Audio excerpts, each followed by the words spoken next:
Pelletier on his 100th birthday. Proclamation honoring Floyd for 100 years right now, which is simply amazing. So is there a motion to approve the proclamation honoring Floyd Pelletier on his 100th birthday? So moved. I'll second. Okay. Discussion? Roll call? Trustee Gray? Aye. Trustee Caprio? Aye. Trustee Rogers? Aye. Trustee Suisse? Aye. Okay. I gotta go up front. This morning, if you turn in your Bibles to Judges chapter 3, we're going to take a look at the second Bible B-side story that I wanted to share with you this summer. We're taking a look at these B-sides. We're calling them not the greatest hits. These might not be the most memorable Bible stories you've ever heard, but they're Turn on the mic over there.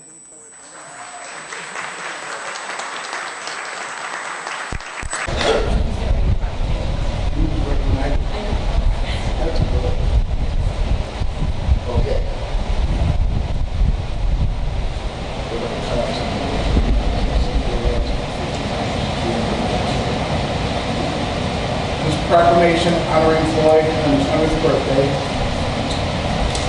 Floyd 1917 in Smallwood Township in Jasper County, Illinois.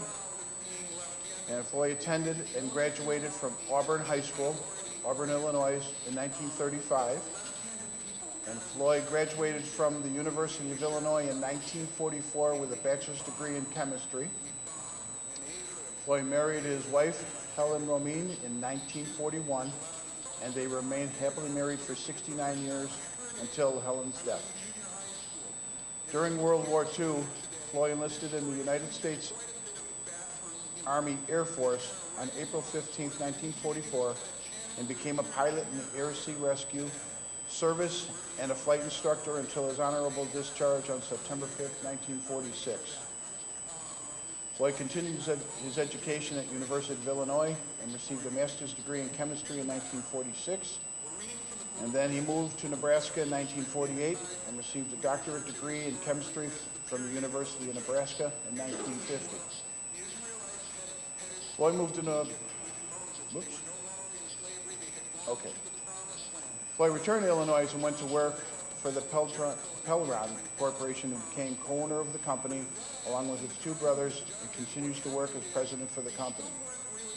Now known as L. Pellron Corporation, and Floyd moved to his home on Parker Road in 1955. Floyd provided leadership and service to the Lions Co-Coordinator Fund Drive that saved the Lockport Central East High School athletic program during the 1970-71 school year and has been a model and inspiration to those who have known him. So I, George Yukich, Mayor of Village Homer Glen, along with the village trustees, do hereby deem it a privilege and a pleasure to extend this proclamation honoring Floyd Pelletier for his 100th birthday, and we wish him many more happy years to share with his family and friends.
We're going to have a few more awards that we're going to be giving out, and then as soon as that's done, we're going to have a break where there's food and drink in the back. So if everyone wants to wait around, it won't take long.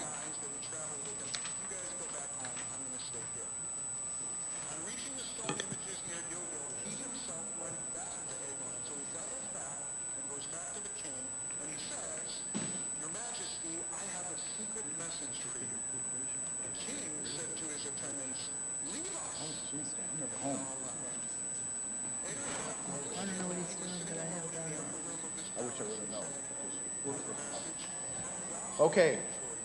This is the 16th year of the Community and Nature and Harmony Awards ceremony tonight. We gather to recognize those individuals and groups who have demonstrated a commitment to the environment and in the process have significantly contributed to the village of Homer Glen. So without further delay, Trustee Sharon Swees will start the awards ceremony. Thank you, Mayor. Welcome to the celebration of Homer Glen Lands Day, which is celebrated in conjunction with National Public Lands Day. This important date is set aside to show support for recognizing and protecting significant areas in the natural environment. The Village Proclamation, written for this day in 2001, states, "The Village of Homer Glen was founded and incorporated in large part due to the desires of its citizens to preserve the unique and diverse components of the natural environment within the village and to take steps to assist in the further protection and beautification of that environment." Through the efforts of the Environment Committee, the village created the Community and Nature in Harmony Award in 2002. Now, in 2017, the 16th year for the awards, the village again recognizes individuals, businesses, community organizations, and governmental agencies that have demonstrated a commitment to the environment and in the process significantly contributed to community pride through the preservation, restoration, and/or beautification of land within the village of Homer Glen. Projects and nominations must have been completed by July 15th to meet the criteria. The tree planting ceremony, another activity of Homer Glen Lands Day, is scheduled to take place by October 2nd at Erin Hills Park. The Homer Glen Environment Committee will be coordinating the planting of the tree with Rick Gomez, Homer Glen resident and owner of Instant Shade Tree Planting. The Environment Committee would also like to thank Roger Ross, arborist and resident, for donating the 9-foot Norway spruce tree for this planting.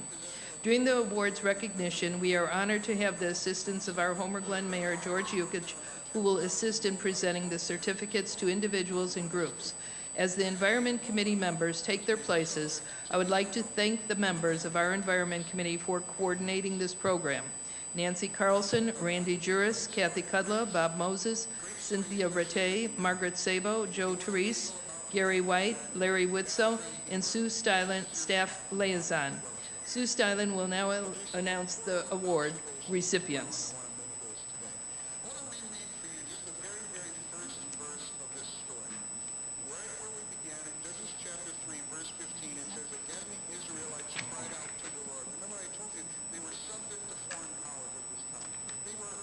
Oh, no, you know. I was.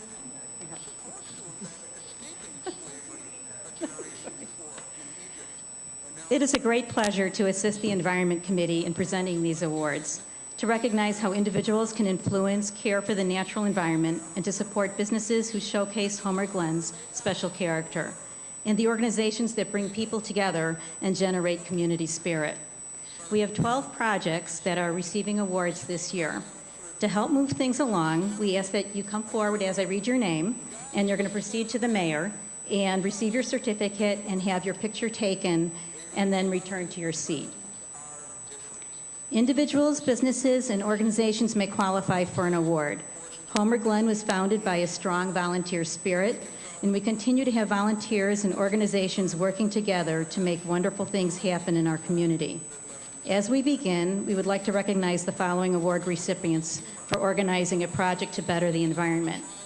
And as I say that, I would like to say, I'm going to read one sentence that summarizes their project.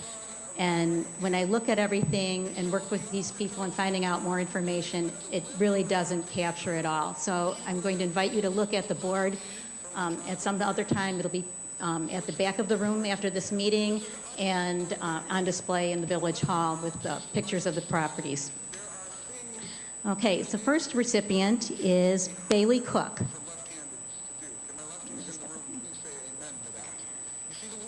For creating the Homer Glen Gardening Club through Facebook and inspiring others to share their passion for gardening and beautifying the environment.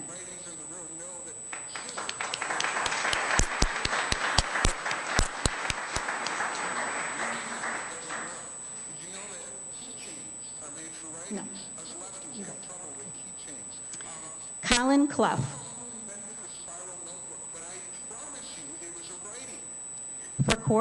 For coordinating an Eagle Scout project that created 6 beautiful raised plant beds featuring native plants of the area for the enjoyment of staff members and students at Oak Prairie Junior High School.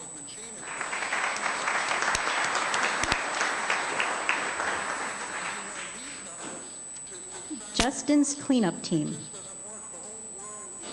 And that would be Justin Boyce, Colton Benitis, and Tanner Benitis.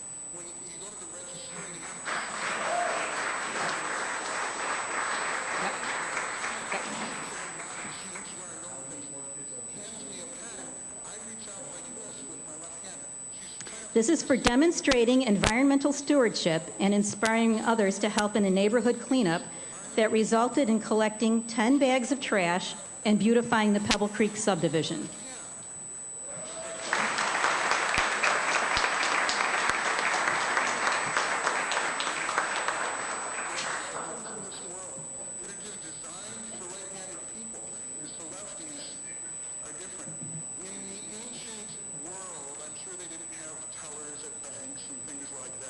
Brett Miller is unable to attend tonight. His award is for coordinating an Eagle Scout project of landscaping around Dorm 13 and beautifying the grounds at Shady Oaks Camp.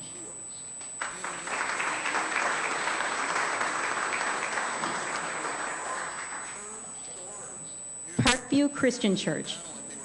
And accepting the award for the church are Bill Carroll and Jason Anhalt.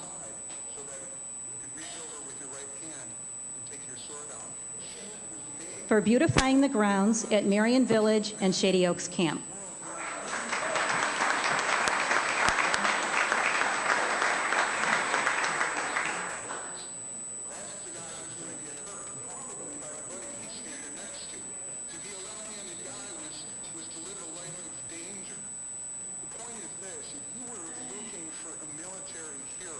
The inherent beauty of our community would not exist without the care of our property owners.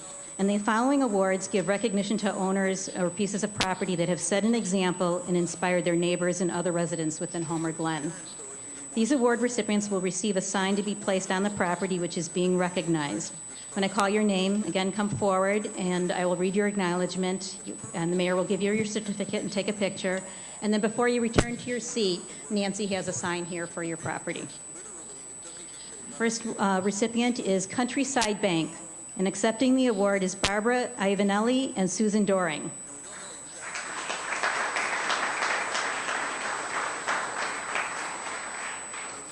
And this is for creating an attractive landscape with changing seasonal interest featuring spring bulbs, perennials, annuals, shrubs, and native grasses.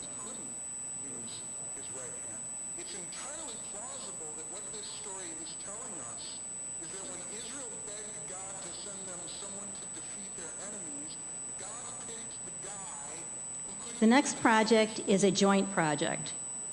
First, a call-up would be Homer Township Public Library, and accepting the award for the library will be Sherry Cazal-Laha and Jody Oliveri. And do we have anyone else? Okay. Their project was creating an art garden that features a new way to view rocks for the enjoyment of the library's patrons.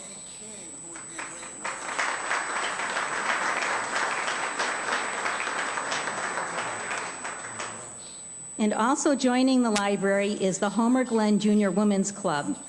And accepting the award with the library is Karen Hill Davis, Ann Morrow, and Kathy Young.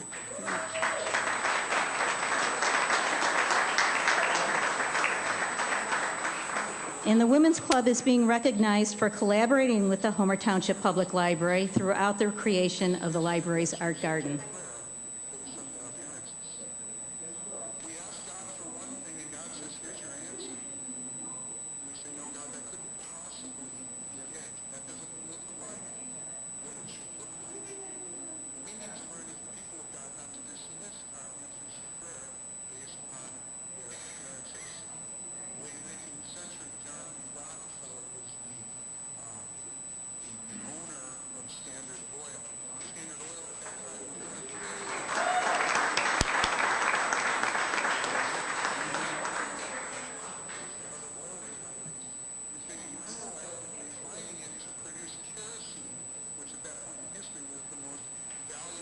Jeffrey and Barbara Miller. lamps and various kinds of fuels and so on and so forth and things like that.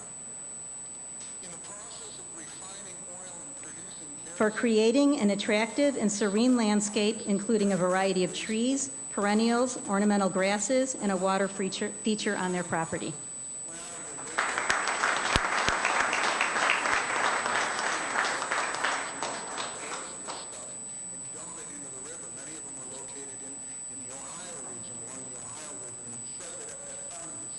Jim and Fran Prevalier.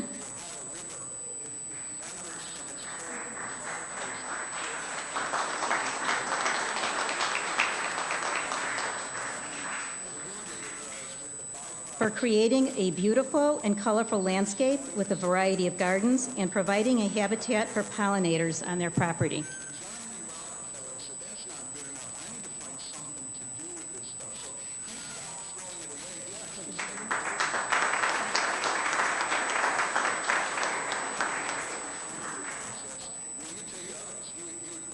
Vladislav Stefaniak. I didn't hear from him today, so I don't think he's here. His award is for planting numerous spruce trees and providing a wildlife habitat on his property.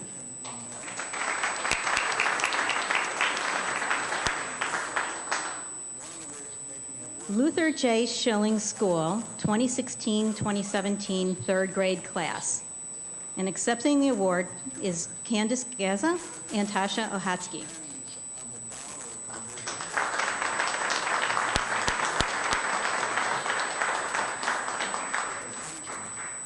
For beautifying the school property by planting tulip bulbs in memory of Tristan Grabner.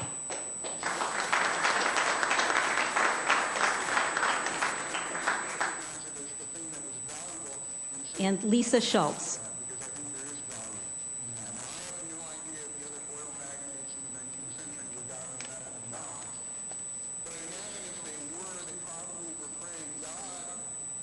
For creating an attractive landscape and gardens which include whimsical elements for the enjoyment of your neighbors and guests.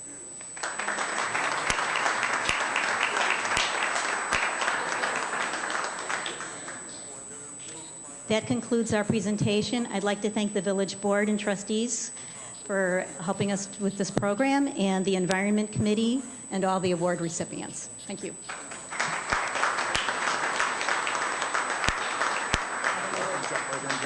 This, right? Okay, we're going to take a short break for the pictures, refreshments, and then continue on with the meeting. So everything's in back. Help yourselves. This is done. I don't think it's going to help me with a... We'd like to call the meeting back into order, please. So what ended up happening to your father? Oh, thanks for asking. Right. Yeah, I got better. He returned to the village, and by God's grace, All right, is there a motion to approve the minutes of August 23rd, 2017 Village Board meeting? I so move. Trustee Suisse. Second. Trustee Caprio. Any discussion? together within the same week, Gina, could you please call the roll? Or no, all in favor? Aye. All opposed? Motion carries. Is there a motion to approve the minutes of September 13th, 2017 Village Board meeting? So moved. Trustee Varian. Second. Trustee Gray. Any discussion? All in favor? Aye. All opposed? Motion carries. Schedule of accounts payable. Is there a motion to approve the accounts payable for the period of August 25th, 2017 through September 28th, 2017? I so move. Trustee Caprio. I'll second. Trustee Suisse. Any discussion? Madam Clerk, please, or Gina, please call the roll. Trustee Gray? Aye. Trustee Caprio? Aye. Trustee Rogers? Aye. Trustee Suisse? Aye. Trustee Varian? Aye. Thank you. Motion carries. Reports and communications from the mayor and other officers. I'll start out. Fall is a busy season in Homer Glen with many family activities for residents to enjoy. The Fall Farm Fest are in full swing with thousands of visitors each week. Please drive with extra caution due to the increased traffic and pedestrians. Take time to enjoy the fall season in Homer Glen. We'll go into the trustees. We'll start with Trustee Caprio. No report, Mayor. Thank you, Trustee Caprio. Trustee Suisse. No report today. Thank you. Trustee Rogers. No report. Thank you. Trustee Burrian. No report. Thank you. Trustee Gray. Thank you, Mayor. I just wanted to mention that the Homer Stallions are having a winning season this year, and I'd like to congratulate all the kids and coaches in the programs. I just wanted to mention that the Stallions' last home games are this Saturday at Kilmer Field, starting at 2, and the varsity game is at 8 o'clock, and it is varsity night, so they're going to invite all the 8th graders out onto the field to be recognized with their parents, and that the Homer cheerleading is just about to start their competitions, I believe, October 22nd. So just wanted to say congratulations to all of them. Thank you very much. Public comment? Oh, wait, not yet, Joe. I'm sorry. Treasurer's report. Thank you, Mayor. I have the Treasurer's Report of Cash and Investments at August 31st. It's the 4th month of fiscal 2018. It shows the general fund with a balance of $4,993,134.51. The special event fund had a balance of $118,684.83. The environment fund had a balance of $79,328.19. The motor fuel tax fund had cash and investment balance of $3,757,797.21. Park and Recreation Fund had a balance of $3,394,972.19. The Debt Service Fund had a balance of $2,610,722.31. The Capital Project Fund had a cash and investment balance of $1,068,134.82. The EAB Tree Replacement Fund had a balance of $385,837.32. And the final fund, the Capital Bond Fund, had a balance of $14,853,681.25 for a grand total, all funds, $31,262,292.63. And that concludes my report. Thank you, John. Any questions? We don't have the clerk here right now. Ginny, you got anything? Village Attorney? No report, Your Honor. Public safety officials? No report. Got anything back there? That's a good thing. That's a good thing. Village manager? No report, ma'am. Boy, that was quick. All right, now we're at public comment. I'd like to make one public comment. I think that every time there's something on TV where they have the national anthem, I think everybody should stand. I think the stuff that's going on right now is kind of ridiculous, and I think it would be great to boycott them. Here, here.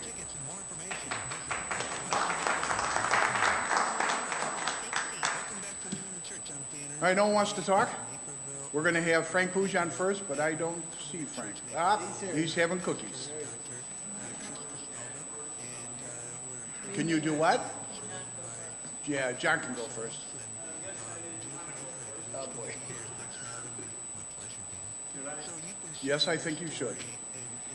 All right, I got a couple problems here. I'd say about 140th and Wilcook Road, Illinois American Water ripped up the street over there, and then all of a sudden they replaced it without compacting the fill underneath the half of the road that they ripped up, replaced, fixed, and whatever. And then with that, you go down and it's like boom. I mean, my car almost jumps off the road. Then I got this here from Village of Homer Glen with the electric, whatever you want, okay, aggregation program.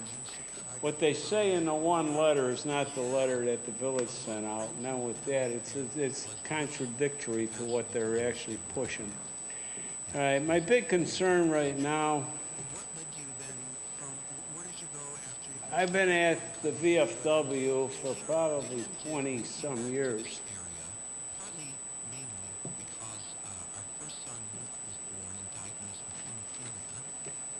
These articles suck.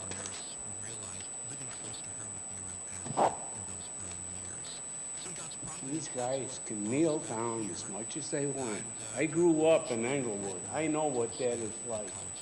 I fought. I went to school there, went to Harper High School, went, you know, and the rest of that stuff. And I'm going to tell you something. They're pushing, like this one guy wrote in our paper in the Southtown. There's always protesting police shootings and unarmed African Americans. This started out, like it says in this article, with Kaepernick. Now all of a sudden, this is getting to a national problem, and Chicago's paper is putting these pictures of these teams that are all kneeling down and not. They have no comprehension. I think their parents never taught them you have to have respect for our flag and our country. I just left the VFW before I came here. He will not televise any more football games. Love it. And all I can say, support me. If you don't, there was a war, they called it the Civil War. And as things are going, I talked to a few people, a lot of people. And with that, there's going to be a war between the blacks and the whites, the way this is turning out. My wife told me I'm crazy for even opening my mouth, but I'll tell you, I believe there could be, if this don't stop someplace. And with that, the Football League is condoning it, and they should not. I agree. All right, thank you, John.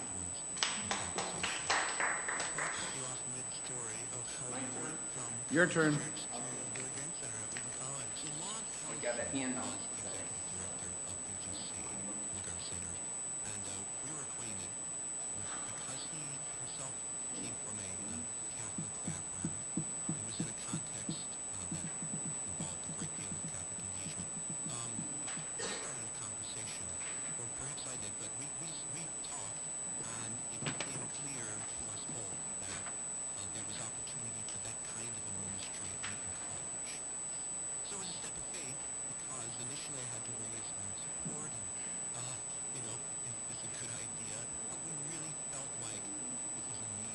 Oh, while Mr. Boujan is passing out his stuff, I forgot to add one thing. Tonight, possibly on Channel 5, there might be, because there was a film crew out there talking to the post commander about this. So look on the news tonight, please. I was going to talk on a different subject, but I would suggest maybe the board think about making a resolution and suggesting all these multimillionaire ball players, what they can do is put money into the city. They need jobs. And these guys all have a lot of money, so disrespecting the flag is not the way to do it. Put some money into the cities, create jobs. My reason for here tonight, I was talking to Mike briefly, I heard we want to widen 151st Street from Cedar to Bell. It'll basically be 3 lanes. Isn't that what you said, Mike? Okay, here's why we shouldn't do it. First of all, it's a village road.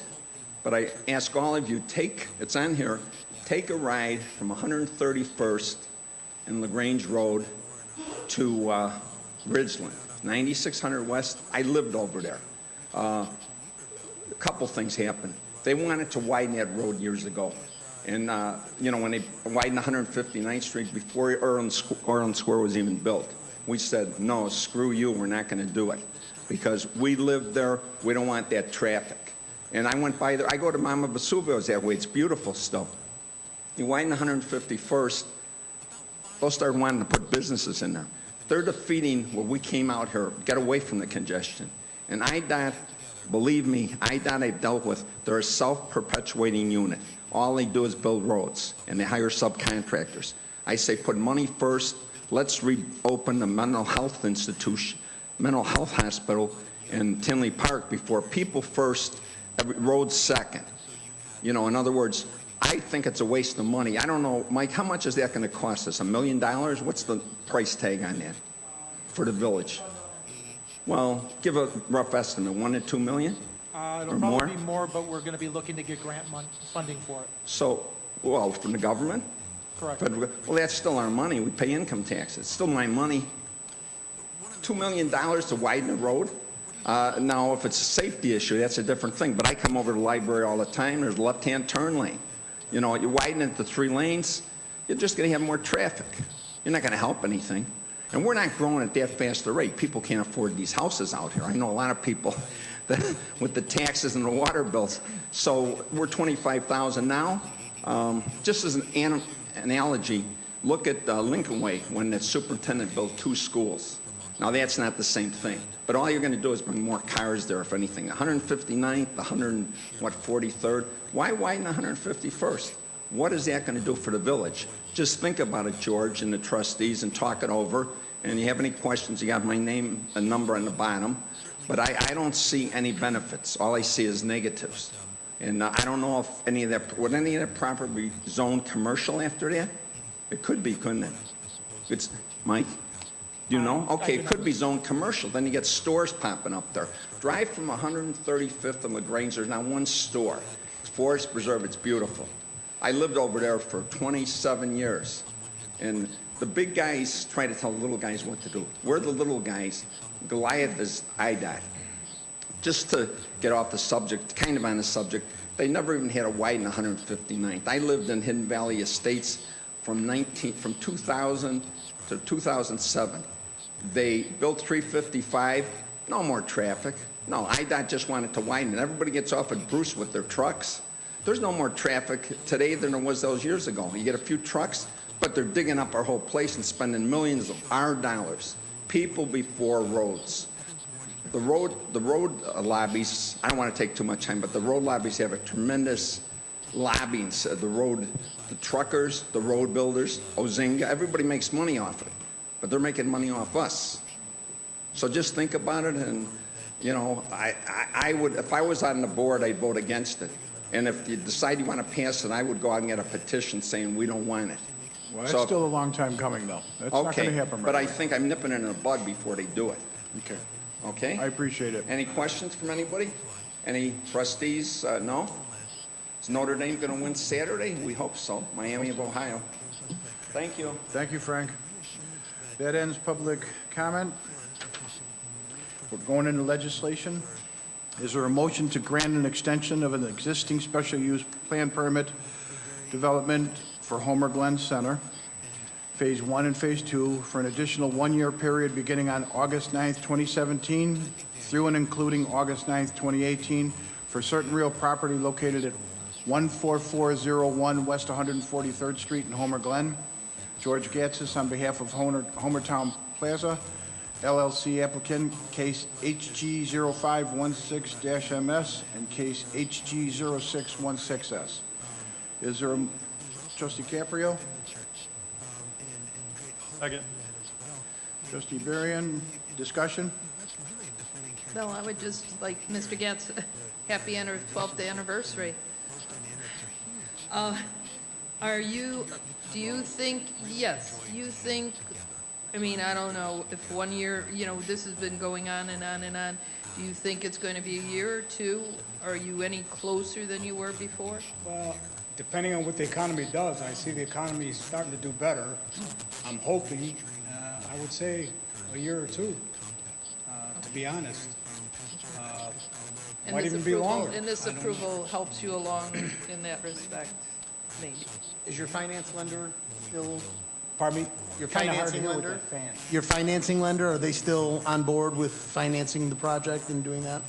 They're on board, but there are certain things we have to accomplish first, like... I know we talked about this last year. Yeah, and I pretty much talked with the committee a couple of weeks ago when we had met, and there's some conditions, different conditions now that they want me to abide by, so I'm going to do the best I can.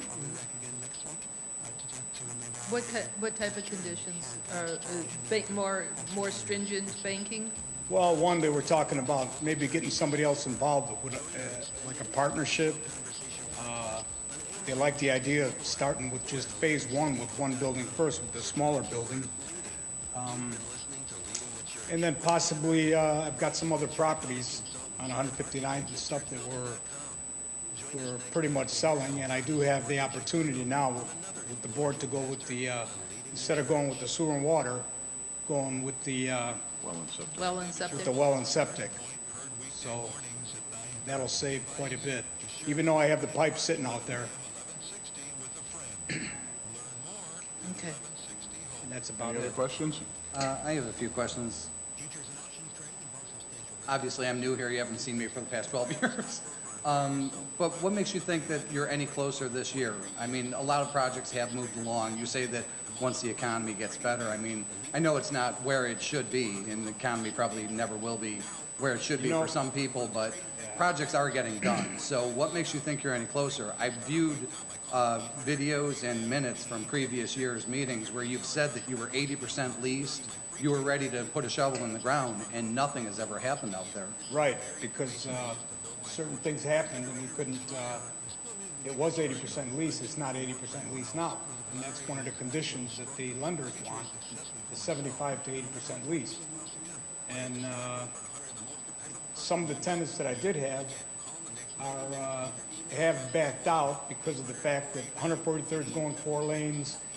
They don't know, if we open it, if you build your building and we get a store in there, what's going to happen? They're going to block us. Are we going to have any business? And that's kind of, Like the mayor said about 151st Street, 143rd is nowhere near a plan to be widened yet. It's not in the next year or two.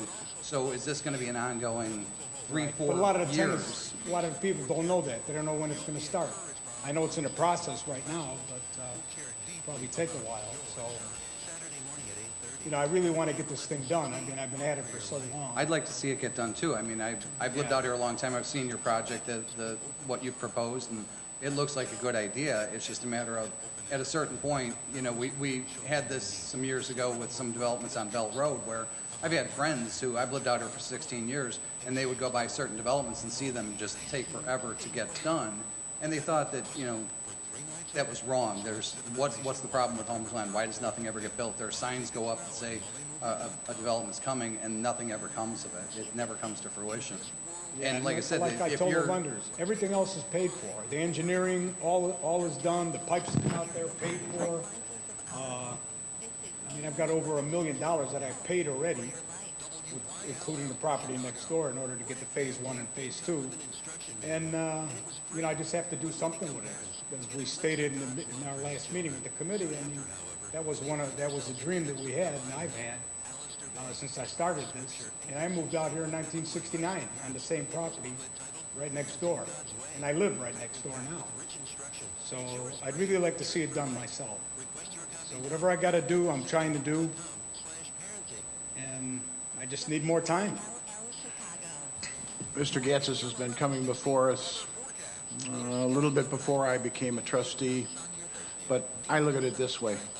He's got a for sale sign up there too, so if he can sell it, he's going to sell it. So in my opinion, he's not hurting anything. He's been doing this for 12 years where he's coming before us trying to get something to work, and unfortunately the economy sometimes has sucked and it still sucks now. So I think that it's his dream to get something done. We're not bothering anyone. You don't hear any of the neighbors complain. I don't see an issue with it. If you come back next year, I still won't have an issue with it. I'd like to see you get it done too, but I understand if you don't have the money, you can't do it. And both of us at our age, you know what, I don't want to start from scratch again and giving up everything and losing it. And then what And do you I'm do? still making payments every month, so. Yep. So, I mean, it's up to you guys on this one, but Yeah, it's not that I don't want to see you have your project get underway. I'd just like to know, to be really honest with you, what you're saying right now, I've seen in videos and minutes from previous meetings. It sounds like a lot of the same stuff is still the same issues that you're having. Yeah, pretty much. It's pretty much the same stuff. I'm being honest. I appreciate that. When did you originally purchase the property? When did I purchase it? Well, I purchased the property, the 5-acre parcel was in 1977, and the 4-acre parcel next to it, which is going to be the phase 1, was 2006, 2007, 2006. And I had that contingent on being commercial and doing a planned unit development with all the property together. Can you just walk us through real quick on some of, more specifically, on when you're talking to potential tenants, some of the feedback you're getting, right? We've heard that you've been really close with specific tenants over the years. Well, I still have a lot of the same ones Okay. that are still interested, and the road doesn't bother them, but some we lost. Okay. So what are we hearing from those that are still interested but not willing to sign Well, the paper? They really want to see construction and a building going up, so they could actually, letters of intent legally don't mean anything. So they want to see, in order to sign a lease, when they're going to start, and of course, negotiating the rent process, how many months they're going to get free for their build-outs and stuff like that. They'd like to see something going up, and that's what I'm trying to do. And once we get that going up, I'm sure it's going to be more than 70, 80% rented. Those that are interested now, what percentage roughly do you think it's at? Right now, 60, maybe 65, 70. Okay. I've got doctors, chiropractors. I did have Starbucks, but I'm not going to use Starbucks. We're going with Dunkin' Donuts because I had them. And they're still interested. They're all ready. They're all ready to do it. So. And the lenders want what type of occupancy before they're going to lend you the money? What's that again? Lenders want what percentage? What percentage interest? Yeah, no. You're saying the issue is with borrowing the money, right? Well, How full do they want borrow. it? I've already paid for the property. No, I get that. No. George, And the what he's looking for, is he wants to know percentage of renters. What do they want, 75, 80, 85, 90? For having people come in and sign a contract to rent. What are they looking for before they'll lend you the money? Right now, the last bank I talked to, Fifth Third, 75%. Okay. So we're close. We're close. 65 now. 65 to 70, yeah. Okay. So we're close. Okay. But the other tenants want to see, I mean, if I was a tenant too, I want to see when it's going up. Sure. If I'm going to sign a lease, Sure. and I know I'm going to get in there to start a business, I want to know when it's starting. Absolutely. The reason I ask that is in the years I've been here, we've always been really close to the funding, right, which is the key to this. And it's always been really close, and that's why I'm asking those specific questions, because that's the key to this at the end of the day. I would just say for the record, we discussed this at length in economic development. Right. We had a vigorous debate back and forth. And I would say at the end of that debate, for many of the reasons that the mayor just mentioned, the Community and Economic Development Committee was fully supportive of another year extension. But we went through many of the same discussions that we're talking about tonight. And I think for the reasons that the mayor mentioned, it was unanimous support for a one-year extension from the committee level. Any other questions or comments? Gina, you want to make a roll call, please? Trustee Gray? Aye. Trustee Caprio? Aye. Trustee Rogers? Aye. Trustee Suisse? Aye. Trustee Burden? Aye. Motion carries. I didn't hear what was that.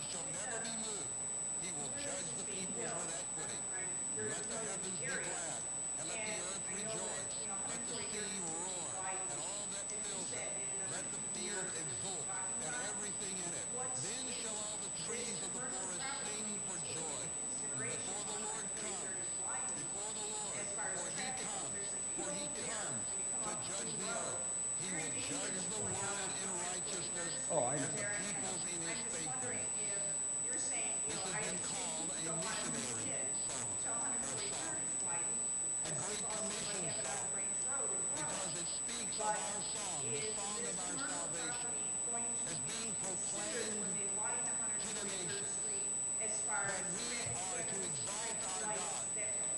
Oh, we've done all the engineering and everything like that, but as far as it being widened, I don't see how that's going to affect anything as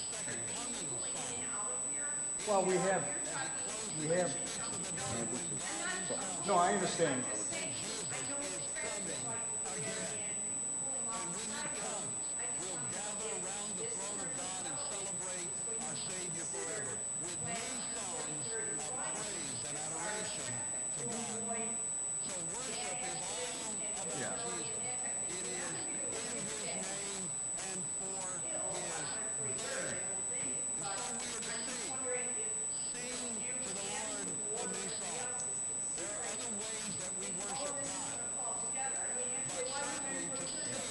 we've done a lot of that.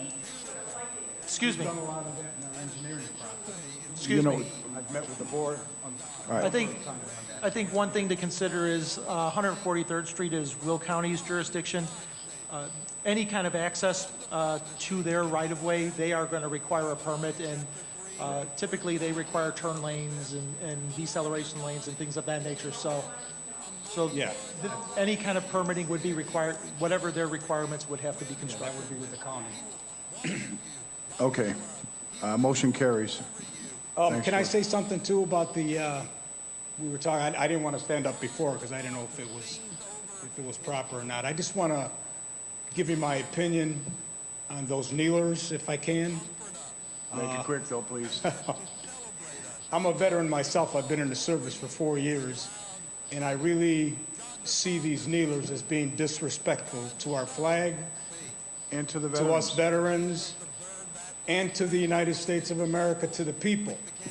I think the Football Association, the NFL, all of them, they shouldn't be involved with this, and that they should take a stand and either fire those individuals that are kneeling, get rid of them, and everybody get together so we could be one happy group, okay? And respect our flag and respect the United States. I just don't see, I think, as you said, I think it's ridiculous. It is. What this is happening. It's like Trump against the NFL and against, I mean, it's not a racial issue. It's nothing like that. I mean, every time we say the Pledge of Allegiance, I feel honored as a veteran, and I put my hand over my heart when I say the Pledge of Allegiance because I appreciate the freedom that we have, but they have the freedom to do what they want, but find another platform. Why use the Football League? Why? I think we should boycott them. No. We're not going to get into a battle here. Thank you, George. I think we should boycott them, and that's it. That's my opinion. Thank you. You're quite welcome. All right. Is there a motion to approve ordinance number 17-058, an ordinance granting approval of a special use permit amending the planned unit development in the C2 local business district and special use permits for an automobile service station and a mini mart associated with a gas station for certain real property located at 12108 West 159th Street, Homer Glen, Illinois. Petroleum Management Team, case number HG1603-S. Do I have a motion? I so move. Second. Trustee Caprio, and great. Discussion. Yes, Director Gotti, I know there was some situations with the lighting, and according to the Farnsworth letter, it's all in compliance now. Because I know that was an issue. What did they do? Well, the only issue was they need to install lighting controls after they close out the business, which the architect is here. He agreed to, and that was the last item on the lighting review, and it fully complies. How about the sign regulations? The sign regulations too, and we specifically mentioned the 3 Gulf signs on the canopy as a part of the PUD, just to make sure everything is covered. So. Okay. There's 3 of those Gulf signs? Yes. On there? Yeah.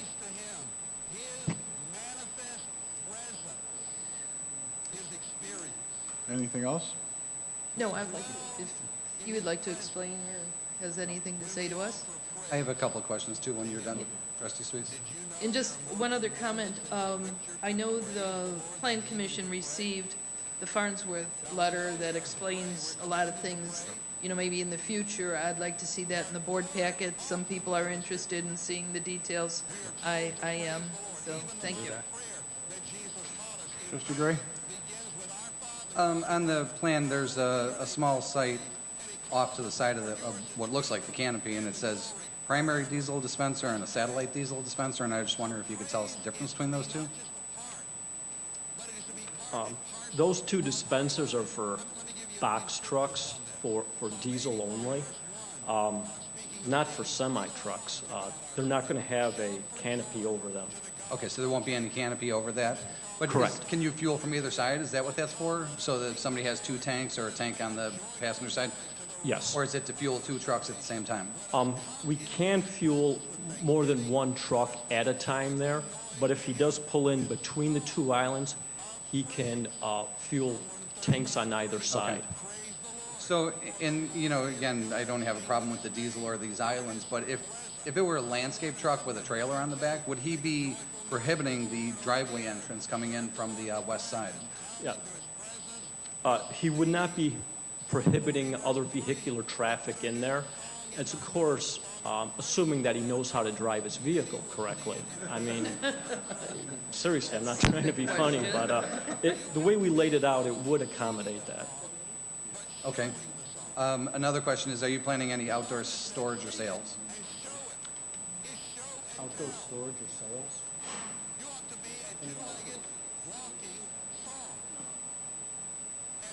No, sir. Okay. And do you guys have any other stores in the area? Any other Gulf stores? No? Okay. No. That's all I have. Thank you. Anything else? Gina, could you please call the roll? Trustee Gray? Aye. Trustee Caprio? Aye. Trustee Rogers? Aye. Trustee Suisse? Aye. Trustee Burrian? Aye. Motion carries.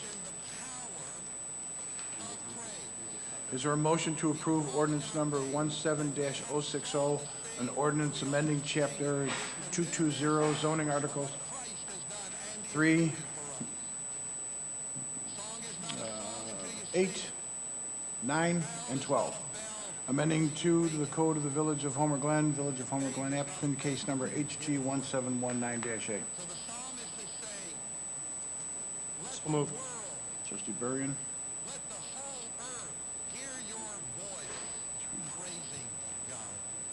Do I have a second? Oh, I'll second.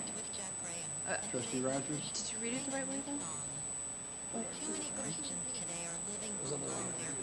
Yeah.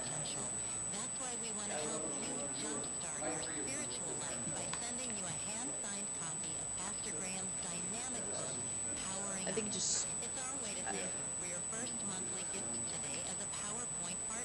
Okay. We'll go back one. Is there a motion? Well, wait. I'll withdraw the motion. I withdraw the motion. Okay. And you withdraw the second. Okay. Is there a motion to approve ordinance number 17-059, an ordinance granting approval of a variance from the exterior construction standards of 75-67A of the Code of the Village of Homer Glen and allow a different percentage of the materials required on the first floor of a single-family residence for certain real property located at 13734 South Dublin Drive, Homer Glen, Illinois? So moved. I'll second. And Caprio. Discussion. I have a few comments, Mayor, but I'd like to hear what others have to say first. Okay. Does anyone have any comments before Trustee Suisse? Before Trustee Suisse? Before Trustee Suisse. She'd like to hear what everyone else has to say. I don't really have any comments other than I like this project. I like the house. I have driven this neighborhood, and I talked to a few of the residents there, a couple to the south, a couple that answered the doors. They told me that they had no problems with it. I know subsequently we've heard from one other resident that said that there was an objection, but I don't know what that objection was. And I did ask Director Gaddy to bring in some wood samples to show us of what the front of the house looked like. And I was pretty satisfied with all the answers I got to my preliminary questions. So, Is the petitioner here? Yeah. You look familiar. Do I?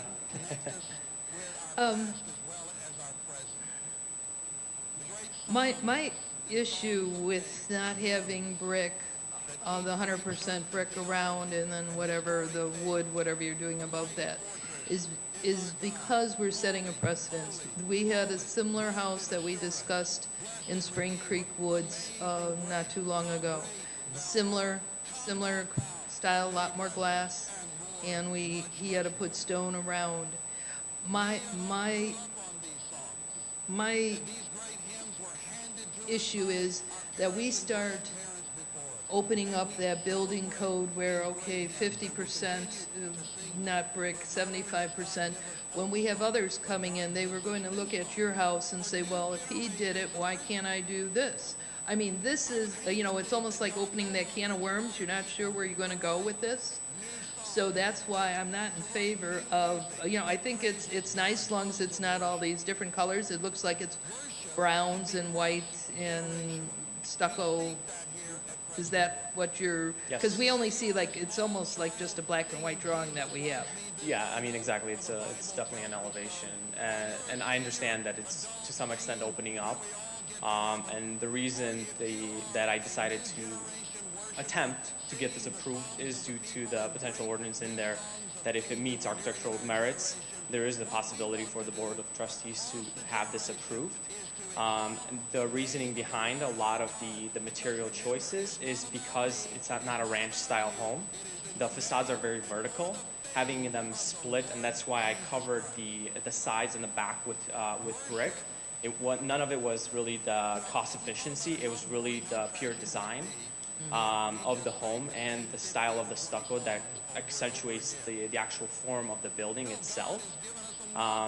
And I've tried covering as much as possible with the sides, and even with the sides, I'm not too happy with the brick and the stucco combination, but I wanted to cover it just so that it blends in with the neighborhood, the materials that are selected. And there is homes around the area, even essentially adjacent to our building, that have the upper floor all stucco. Oh yeah, the second floor we don't have an Yeah, issue. exactly. So it's just a small portion of the actual first floor that's really covered in the stucco to really accentuate the actual form itself. And there isn't that many properties in the area there that are left open for purchase. There might be like three or four lots that are open, or maybe three, in Erin Hills that would be building next to us. Two next to us, and there's one on the corner that would be covered. And since it's a brand new subdivision to some extent, Erin Hills and Dublin Drive. And really, we're doing this not to sell the home. It's really our home to live in. I would not be here if this was essentially something that I'm looking to sell, because I would just cover it with brick. It's really for us based on the style. I was working for an architectural agency for 8 years before I switched over, and it's really what we found the style to be. Home we wanted to live in. It's our first home. We have a 7-month-old child, which is perfect. Across the street, you have a park for us. But that's the reasoning behind it. And none of it is really the cost efficiency of using the building material of stucco. I drove the subdivision as well, and the homes around there, although this is unique to that area, yes, I really like the design, and I applaud you for looking at it. I'll just add that I've been working with a group over in this area on the park, some issues that they've had with the park for the past year, and with the Illinois American Water, and there's probably about 12 different email addresses on there, so in just various correspondence with them, I told them that there was, that this home was coming to the committee, and if they thought that there would be any concerns, that they should come. And the only response I got back was that they didn't have a problem with that. They being the one individual that I spoke to. Of the rest of the emailed Shane, I never heard from anybody. Are you in Homer Glen today? Right now? No, I'm in Hickory Hills. Just curious. Yeah, it's our first home. We're in a condo. It's getting too tight with the little one, so. Understood. It's time to move. Any other questions? Gina, could you please call the roll? Trustee Gray? Aye. Trustee Caprio? Aye. Trustee Rogers? Aye. Trustee Suisse? No. Trustee Burrian? Aye. Motion carries. Thank you.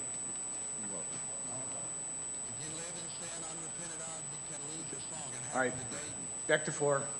Is there a motion to approve ordinance number 17-060, an ordinance amending chapter 220, zoning articles 3, 7, 8, 9, and 12, and adjacent attachment 2 to the Code of Village of Homer Glen, applicant case number HG 1719A.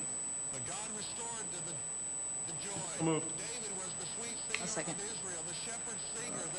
Discussion?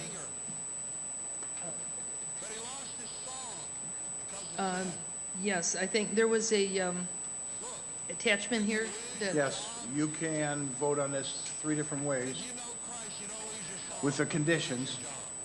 The conditions are that commercial and industrial developments over 50,000 square foot building would require a public hearing before a plan commission as part of the zoning approval process.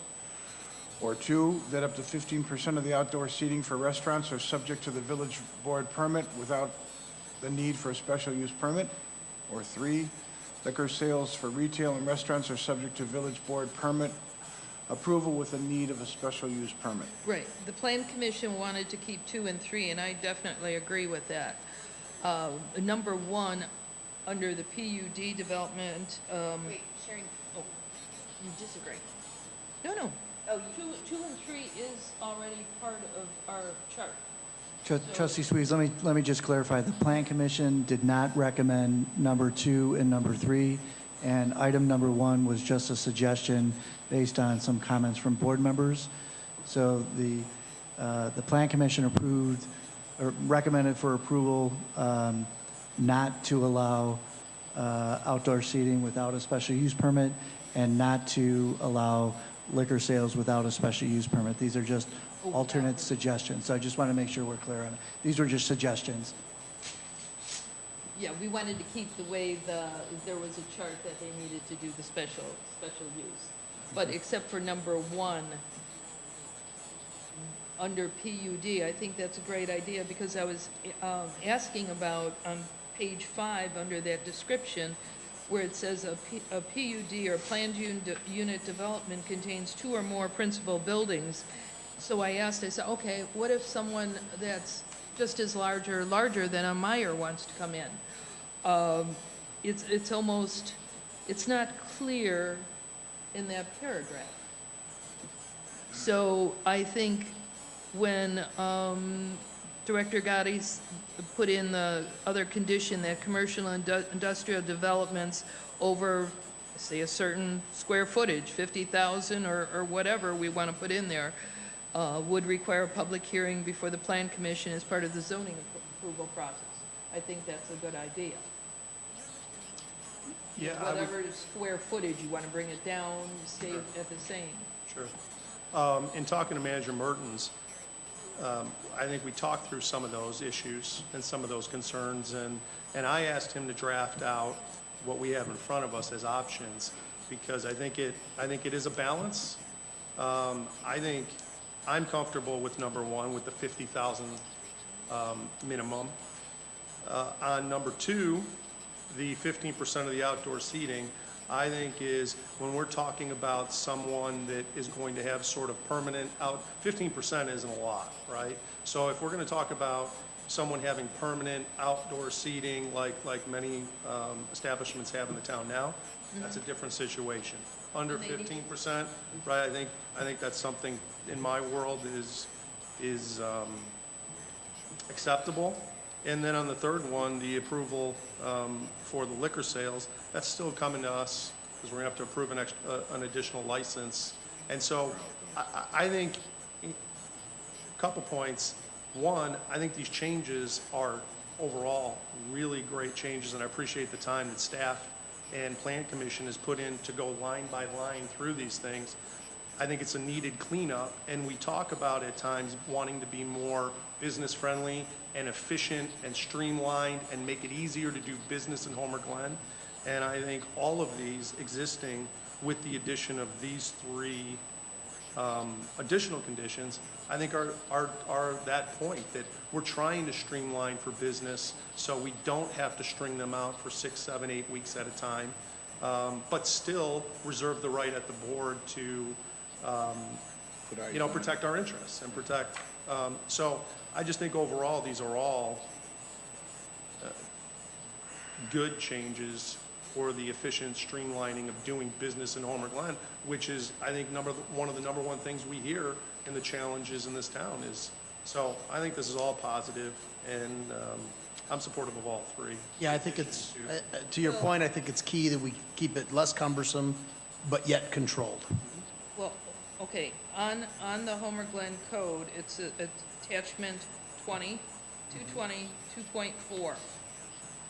I don't, it says outdoor seating associated with a permitted restaurant.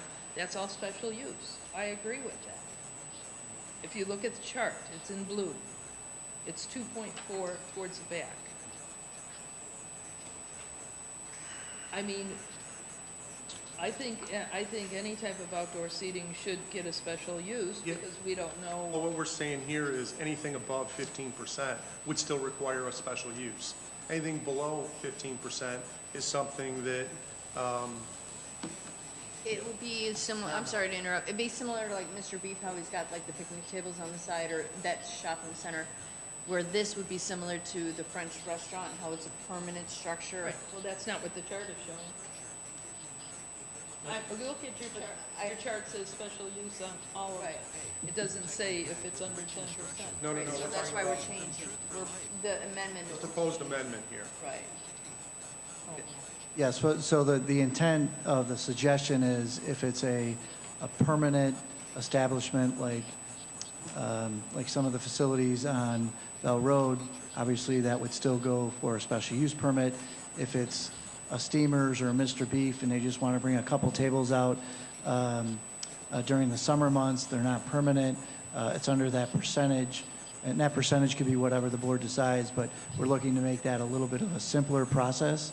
Because Like the Starbucks or right. Chipotle. So those are simple things. To make them pay the extra fee and the time frame for a public hearing is not the most business friendly. That's why the suggestion was made. Something more permanent definitely needs plan commission and board approval. We're not suggesting that change. My only concern, I think we talked about this at A&F with allowing, without monitoring what's happening out there, is making sure that these sidewalks are still ADA compliant then. Because we'll have an issue where, you know, they just want to put a table and 2 chairs, and now the sidewalk is no longer ADA compliant. So then that would be where code enforcement would. Those types of as long as we have uses, that kind of. the concept you can see on the picture, we would do a staff review just like we would do before a plan commission item. We would do the same summary memo. The only real change is we're suggesting on these small ones not to have to go through the public hearing process. It would be the same type of evaluation. The board would still have approval authority, and if the board wanted to kick it back to the plan commission, it obviously had that right. But in the handful that might take up on that opportunity, we think that's a good benefit for the business community. And, you know, society itself is changing where they're encouraging more and more of these types of open environments. So we would definitely make sure that there's complete access, meets ADA requirements and all the other same requirements. Would you see this adding to code enforcement's Just going to say that. day-to-day? If they go beyond, so for instance, based on the picture, if we allowed 2 tables and all of a sudden it turns into 6 tables, that's a code enforcement issue. Somebody's got to report that. Right. Correct. Just like if somebody has a restaurant and they say there's 20 tables and we go in there and they cram in 30 tables and it doesn't meet the occupancy, it's the same process. And yes, it is a report or a notification. Because, you know, a game day event, they're going to throw as many tables as they can to get as many patrons as they can. Correct. In this type of environment, they're only going to be able to fit so many. And you have a similar issue whether you give it a special use permit or not. And we're still saying this is with the village board approval. Correct. So it's not like we're just handing over the reins. It's still with our approval. And I think my overriding point on this is, in my opinion, we need to do some of these things to become a bit more business friendly.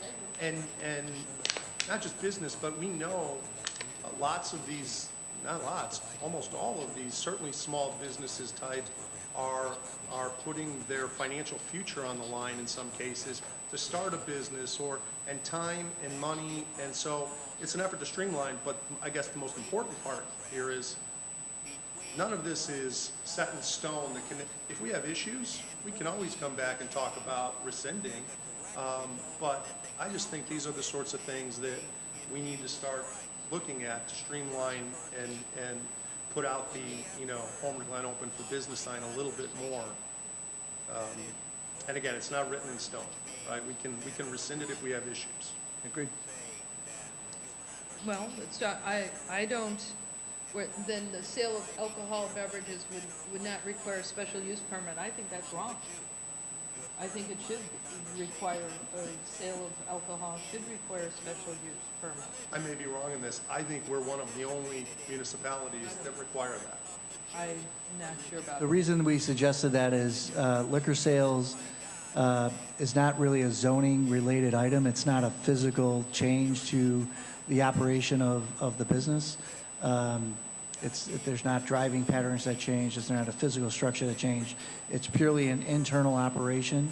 The zoning committee really doesn't have authority over the internal operations. We still would recommend, obviously, village board approval.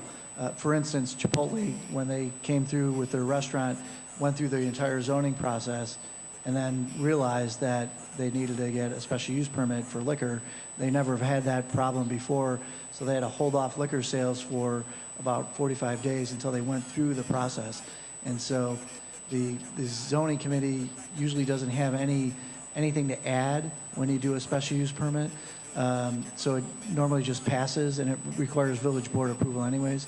So the thought process is still run it through the same liquor commissioner review and then village board approval like we normally would, because you usually have to adjust the amount of liquor license, but just not have that business owner spend the extra dollars on the special use permit, and specifically the time that it takes to go through the public hearing process, the zoning process, and then the village board process. So it's a timing related issue and a cost related issue. Well, let me ask you, so on special use, how many have we denied?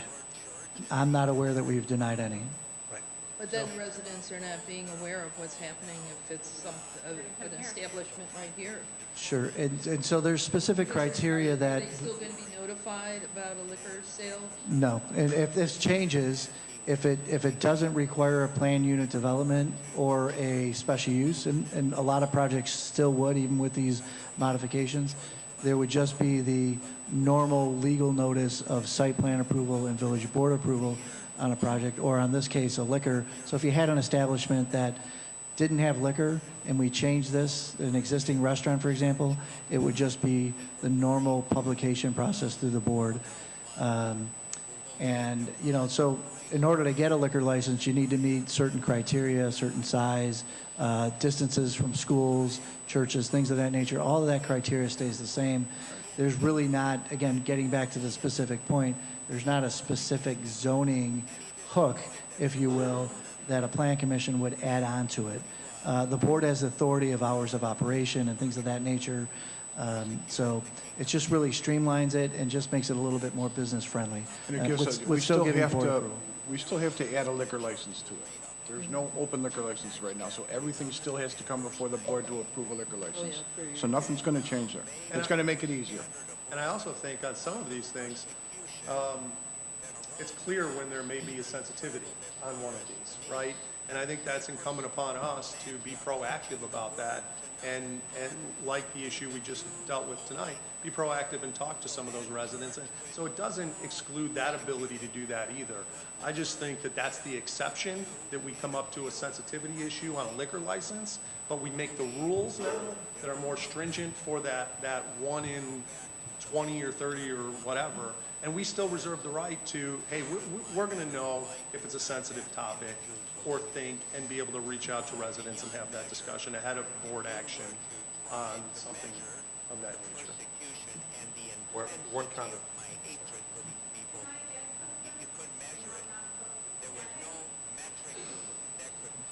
Go ahead, Lynn. Let's take a vote.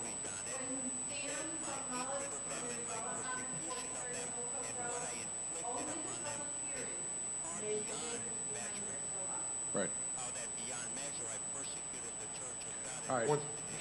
One point I wanted to make is the reason why, as Mike had pointed out, the reason why you adjust your liquor licenses when you're about to award one or deny it is that way there's no guarantee, there's no, if I'm an applicant, I can't say I've got a right to one of those because it's open.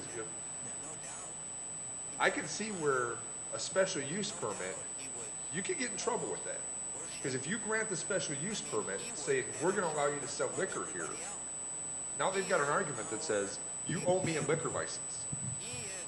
You may not want to approve it later on down the road, or maybe something comes up. But now you've already said, we're allowing you to sell liquor, even if they haven't been awarded a liquor license yet. And I can see an argument being made where down the road, hey, you already approved my special use permit. You must give me a liquor license. And now you're kind of in a catch-22. Eric, in your work in other municipalities, would you say that us having liquor licenses as a special use is the outlier? Yes. Have you worked in a village that had special use for liquor? We may have, I don't recall right off the top, but I know that typically it's through the liquor commission and it's not a zoning issue. It's safe to say common practice by municipalities is to not have it as a special use. Correct. And so I think that's where when people look to do business in Homer Glen, it's like Homer Glen is the island on an issue like this that requires these things. And I don't know this as fact on this specific issue, but I think it's some of these things that we may never hear from people because we have a bit of a reputation that we're a little more cumbersome on some of these things. And again, that's a balanced with, we want to maintain our ability to control the activity in this town, and I think that's there. None of this is saying, hey, liquor commissioner, give them out as you see fit. It's still coming before the board. And Lynn, to your comment, which I think is a absolute prudent comment, I think that is incumbent upon us to identify those more sensitive issues and be proactive about that. And if we're not, or if we have issues with this, again, we can roll this back, right? But to not do some of these things because of the what ifs, or the one in a large number of situations. Maybe that's the case, and we sit back here and say, hey, we tried it, right, and it didn't work, and here's why, and here's the issue we had. Let's roll it back. And I'd be open to that discussion too. But for right now, I think this is an effort to be a little less cumbersome for the business community and people that are putting their personal, financial futures on the line, to just make it a little less cumbersome and a little more financial friendly too, which I think is a big part of that. Any other questions, discussion? Gina, call the roll, please. Wait. Need a first and a second. We amending, we had a... Well, I thought we were voting on all three. It hasn't been amended yet. Yeah. Okay, so which one do you want? Do you want 1, 2, and 3? Do you want 2 and 3? Yeah, I would move to amend it with 1, 2, and 3. Do I need to read it into the record, or? Well, I've read it once already, but I'll be more than happy to. No, we didn't read the amendment. Well, we did? Yes. Oh, I didn't think so. The amendment would need to be read into the record. Read it into the record. Okay. You want me to read it into the record? Go ahead. Okay, so I would make a motion to amend the motion on the floor. Consider for approval ordinance number 17-060, an ordinance amending chapter 220 zoning articles 3, 7, 8, 9, and 12. I think I have those Roman numerals correct. And attachment 2 of the code of the Village of Homer Glen with the following conditions. 1, that the commercial and industrial developments over a 50,000 square foot building area would require a public hearing before the Plan Commission as part of the zoning approval process. 2, that up to 15% of the outdoor seating for restaurants are subject to Village Board permit approval without the need for a special use permit. And 3, liquor sales for retail and restaurants are subject to Village Board permit approval with the need of a special use permit. Okay. Could that be without the need? I'm sorry, it should be without the need. I apologize. Sorry, without the need or a special need, without the need of a special use permit. Right. That's what was confusing me before. Okay, so we... That was his first, now second. That's the motion on the Right. Okay, so we have the first and we have the second, so we call the roll. Or are we discussing this again? Gina, call the roll, please. Trustee Gray? Aye. Trustee Caprio? Aye. Trustee Rogers? Aye. Trustee Suisse? Aye. Trustee Burrian? Aye. Motion carries. Mayor, I just have a quick comment to that, if I can. I think as a board, we're going to have to be more proactive, especially what Lynn mentioned about the mullets. I remember that was a very contentious 143rd and Wilcook, And if the residents didn't know, if they didn't have a public hearing and didn't get letters, they would have no clue. So we're going to have to be more proactive when something like this comes up. Well, the If it's letters that still, close. the letters still go out for 250 feet, correct? Or, No. Not without a public hearing. See, and that's, all right. But I'm in full agreement on that, Right. absolutely. Then what we have to do, any liquor license does come forward, we do have to make sure that we notify, put an ad in the paper, do whatever we have to do so people do know. Okay, 5. Is there a motion to approve resolution number 17-006, a resolution endorsing the Metropolitan Mayor's Caucus Greenest Region Compact 2? I so move. Trustee Suisse? Second?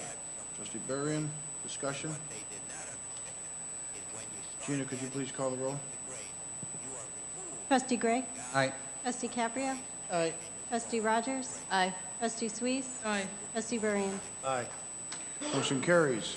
6, is there a motion to accept a bid from the Len Cox and Sons Excavating for the construction of 159th Street Water Main Project within the village of Homer Glen in the amount of $1,286,981.50. It is understood that the Illinois Department of Transportation will allow the construction of the 159th Street main water main project to proceed once the traffic along 159th Street has been shifted to the new eastbound roadway permanent lanes, which are anticipated to be completed near the end of 2017 or the early spring of 2018. So moved. Trustee Gray. Second? Trustee Berrien, discussion?